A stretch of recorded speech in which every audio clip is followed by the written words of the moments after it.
Hello everyone, कैसे हैं आप सब। तो बच्चों, आज हम एक नया टॉपिक शुरू करने जा रहे हैं नेशनल इनकम का। ठीक है, जैसा कि मैंने आपको बताया था कि जो सेकेंड ग्रेड का एसएसटी का सिलेबस है उसके अंदर इकोनॉमिक्स का एक पार्ट आता है। उसमें कुछ सब टॉपिक्स दे रखे, तो उसी में नेशनल इनकम जो है आपका फर्स्ट टॉपिक है। इसको आज हम कवर करने की पूरी कोशिश करेंगे। अगर इसमें कुछ बच जाता है तो उसको हम नेक्स्ट लेक्चर में कंप्लीट कर लेंगे। ठीक है, चलिए देखिए बच्चों, राष्ट्रीय आय क्या होती है। किसी देश में एक वर्ष की अवधि में उत्पादित सभी वस्तुओं और सेवाओं के मौद्रिक मूल्य को राष्ट्रीय आय कहा जाता है। यहाँ पे 2 से 3 बातें ध्यान देने की है। एक तो राष्ट्रीय आय जब हम बात कर रहे हैं तो एक देश है, एक देश में उत्पादित वस्तुएं और सेवाएं हैं और उनका मौद्रिक मूल्य है। समझ गए बात आप। एक देश में एक वर्ष की अवधि में उत्पादित जो भी वस्तुएं और सेवाएं हैं उनके जो मौद्रिक मूल्य है उसको राष्ट्रीय आय कहा जाता है। अब यहाँ पे एक टर्म आती है फैक्टर कॉस्ट। फैक्टर कॉस्ट क्या होता है कि जो प्रोडक्शन में हम जो यूज़ लेते हैं, जैसे मजदूर हो गए, ठीक है, बिल्डिंग हो गई, कैपिटल लिया है किसी ने तो उसका ब्याज हो गया, तो ये सारी चीज़ें क्या होती है, फैक्टर कॉस्ट कहलाती है, क्योंकि इनको किसी न किसी रूप में हमको पे करना पड़ता है। तो ये क्या हो गई, फैक्टर कॉस्ट हो गई। ठीक है, जैसे वेजेस हो गई, रेंट हो गया, कैपिटल लिया है किसी ने, लोन लेके कोई बिजनेस स्टार्ट किया है तो उसे को ब्याज देना पड़ेगा, और एक जो मिनिमम प्रॉफिट है वो भी फैक्टर कॉस्ट का हिस्सा होता है। ठीक है, चलिए अब देखिए आगे, मार्केट प्राइस क्या होता है। वह मूल्य जिस पर बाजार में उपभोक्ता वस्तु का क्रय करते हैं बाजार मूल्य कहलाता है।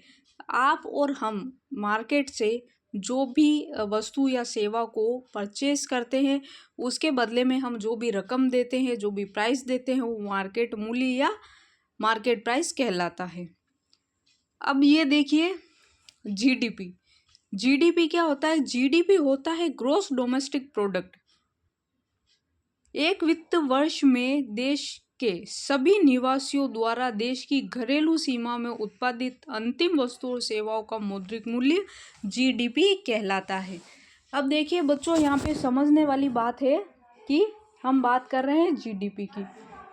जीडीपी में क्या है, एक वित्त वर्ष, एक फाइनेंशियल ईयर जो है 1 अप्रैल से लेके 30 मार्च तक जो होता है, वहाँ पर सभी निवासियों द्वारा घरेलू सीमा में, एक देश की हम घरेलू सीमा की बात कर रहे हैं, उत्पादित जो भी अंतिम वस्तु है, यानी जो मीडिएटर जो चीज़ें हैं उसको हम इसमें कैलकुलेट नहीं करते। जो लास्ट प्रोडक्ट जो होता है, जो अंतिम वस्तु बनती है, मान लीजिए किसी ने लकड़ी काटी, उसके बदले में उसको मूल्य चुकाया गया, लेकिन उस लकड़ी से अल्टीमेट चीज़ क्या बन रही है, मेज बन रहा है, टेबल बन रहा है, या कोई सोफ़ा बन रहा है, कोई चेयर बन रही है, तो वो जो प्रोडक्ट लास्ट में बना है, ठीक है, जो एट लास्ट कहाँ जाएगा, बिकने के लिए जाएगा, उन चीज़ों को कैलकुलेट किया जाता है जीडीपी में।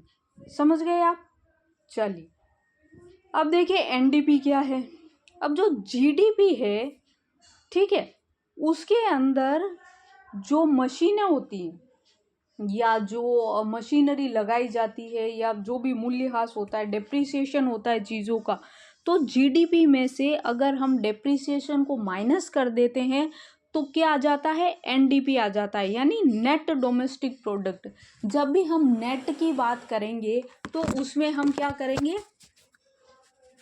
जब भी हम नेट की बात करेंगे तो उसमें हम डेप्रिसिएशन को माइनस करेंगे।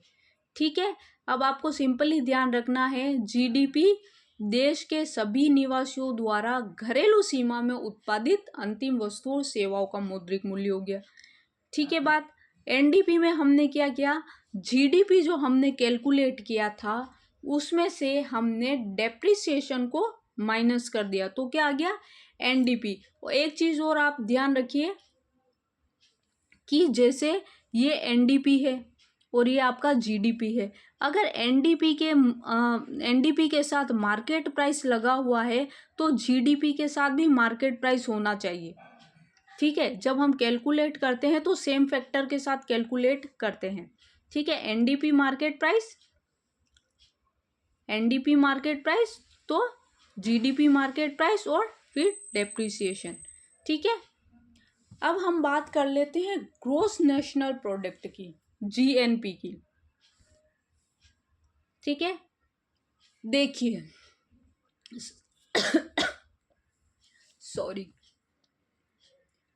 ग्रोस नेशनल प्रोडक्ट क्या होता है? एक वित्त वर्ष में देश में सभी नागरिकों द्वारा उत्पादित अंतिम वस्तुओं और सेवाओं के मौद्रिक मूल्य को जीएनपी या ग्रोस नेशनल प्रोडक्ट कहा जाता है। अब यहाँ पे एक चीज और समझने वाली है कि ग्रोस नेशनल प्रोडक्ट में net income from abroad plus और माइनस होती है।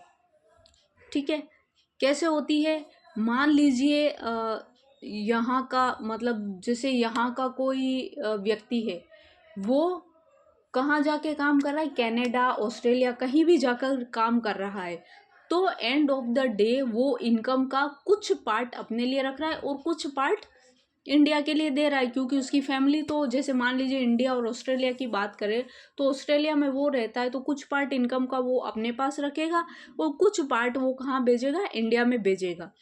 तो जब हम ग्रोस नेशनल प्रोडक्ट को कैलकुलेट करते हैं तो नेट इनकम फ्रॉम एब्रोड को भी इंक्लूड किया जाता है, यानी कि हमारे देश का जो नागरिक है अगर वो विदेश में जाकर कमा रहा है और वहाँ से पैसा यहाँ भेज रहा है तो वो जीएनपी में काउंट होगा। समझ गए बात को? ठीक है, सिंपल सी बात है। अगर आपको याद रखने में दिक्कत हो तो जीएनपी को आप ऐसे समझ सकते हैं कि यहाँ पे नेशन की बात हो रही है, नेशनल से नेशन याद रखिएगा, नेशनल की बात हो रही है, नेशन की बात हो रही है, यानी कि नेशन में जो भारत का निवासी है वो अगर कहीं बाहर जाके भी रहता है तो वो क्या है, यहाँ का ही नागरिक है ना। इस तरीके से आप याद रख सकते हैं। अब देखिए एनएनपी, मैंने आपको अभी बताया था कि जब भी हम नेट निकालेंगे तो नेट में हमको डेप्रिसिएशन हमेशा माइनस करना होता है। ठीक है, अब हम नेट नेशनल प्रोडक्ट अगर कैलकुलेट करते हैं तो जो ग्रोस नेशनल प्रोडक्ट हमने कैलकुलेट किया है उसमें से हम डेप्रिसिएशन को माइनस कर देंगे। डेप्रिसिएशन क्या होता है? मशीन की घिसावट। ठीक है, इसको हम डेप्रिसिएशन मानते हैं।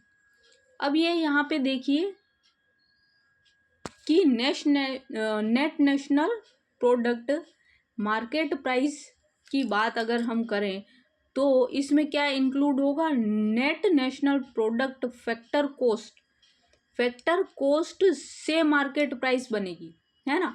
और फैक्टर कोस्ट में हम क्या डालेंगे? इनडायरेक्ट टैक्स इंक्लूड करेंगे और सब्सिडी को क्या करेंगे? माइनस करेंगे, क्योंकि आप जानते हैं जब भी प्रोडक्शन होता है कोई भी तो गवर्नमेंट क्या करती है? उस पर टैक्स लगाती है और सब्सिडी भी देती है ना। तो फैक्टर कोस्ट के अंदर टैक्स हमेशा इंक्लूड होता है और सब्सिडी माइनस होती है, क्योंकि यहाँ हम मार्केट प्राइस की बात कर रहे हैं। हम किसकी बात कर रहे हैं? मार्केट प्राइस की बात कर रहे हैं।